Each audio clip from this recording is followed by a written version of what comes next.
Imagine an island so small, yet so important, that the fate of millions depended on it. Imagine skies filled with fire, seas turned red, and an island where death came from the ground, the air, and the sea. This was the Battle of Okinawa, the last and bloodiest battle of the Pacific. A place where over 200,000 lives were lost in just 82 days. And it was here, on this island, that the decision to drop the atomic bomb was born. But how did one small island become the bloodiest chapter of World War II? Let's go back to 1945. The year is 1945. World War II is in its final stages. Nazi Germany is collapsing in Europe, but in the Pacific, Japan refuses to surrender. For the United States, victory means one thing: invade the Japanese mainland. But there's a problem: Japan's home islands are fiercely defended, and a direct invasion could kill millions. So the US turns its eyes to Okinawa, a small island, only 60 miles long, lush hills, coral reefs, and fishing villages. But strategically, Okinawa was priceless. Whoever controlled it would control the skies and seas around Japan. For America, it was the final stepping stone before the mainland. For Japan, it was the last shield to protect their emperor. The stage was set, April 1, 1945, Easter Sunday, and the day the US launched the largest amphibious assault in the Pacific War. 1,300 ships, 180,000 American troops, tanks, artillery, flamethrowers, and endless waves of landing craft. But unlike previous battles, something strange happened. When US forces landed, the beaches were quiet, no Japanese fire, no ambush, no resistance. Some soldiers thought it was a trap, others thought Japan had abandoned the island. But the truth was far darker.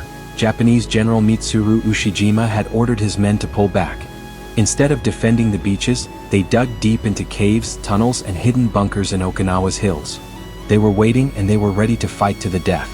The first weeks seemed almost easy for American troops.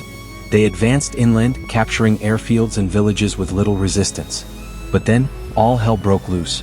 From April to June, Okinawa became a nightmare. Japanese soldiers, hidden in vast cave networks, ambushed advancing Americans. Tunnels allowed them to strike, disappear, and strike again. Every hill, every ridge, every patch of jungle was a trap. And above, the skies rained fire. Japan unleashed kamikaze attacks, suicide pilots who crashed their planes into American ships.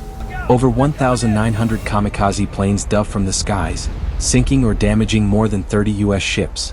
For sailors, the ocean itself became a graveyard. On the ground, things were no better. The weather turned against both sides. Torrential rains flooded trenches, turning battlefields into rivers of mud and blood. Bodies rotted where they fell, disease spread, and civilians, Okinawan men, women, and children, were caught in the middle. Many were killed in crossfire, many were forced into mass suicides by Japanese propaganda, told that Americans would torture them if captured. Families leapt off cliffs, parents killed their children before turning on themselves. The island became hell on earth. The US pressed forward, inch by inch, against stubborn resistance. Every hill was bought with blood. The most infamous? Sugar Loaf Hill, a fortress of rock where thousands died in brutal hand-to-hand combat. American generals were stunned at Japanese determination. Despite being outnumbered, the defenders refused to give up. Then, on June 18th, tragedy struck the Americans. General Simon Bolivar Buckner, commander of US forces, was killed by enemy artillery. He became the highest-ranking American officer killed in World War II. Meanwhile, on the Japanese side, defeat was inevitable. General Ushijima, the man who orchestrated Japan's defense, chose the path of ritual suicide, seppuku. He and his chief of staff ended their lives on June 22nd. The battle was over, but the cost was unimaginable. When the smoke cleared, Okinawa lay in ruins. The numbers tell a story of horror. 12,500 Americans killed, 50,000 wounded, over 100,000 Japanese soldiers killed, and at least 100,000 Okinawan civilians dead. The island was a graveyard, but beyond the numbers, Okinawa left a chilling lesson. If this was what it took to capture one island, what would happen if America invaded Japan itself? Military planners estimated it could cost up to 2 million lives. President Truman faced a terrible choice: invade Japan or use a new and terrifying weapon, the atomic bomb. And so, just weeks after Okinawa, the world witnessed Hiroshima and Nagasaki. Okinawa wasn't just a battle, it was the turning point that ended World War II, but it came at a price too high to ever forget. The Battle of Okinawa was more than a clash of armies, it was a tragedy of civilians, soldiers, and families caught in the storm of war. A reminder of the horrors humanity is capable of. and the desperate choices war forces upon us.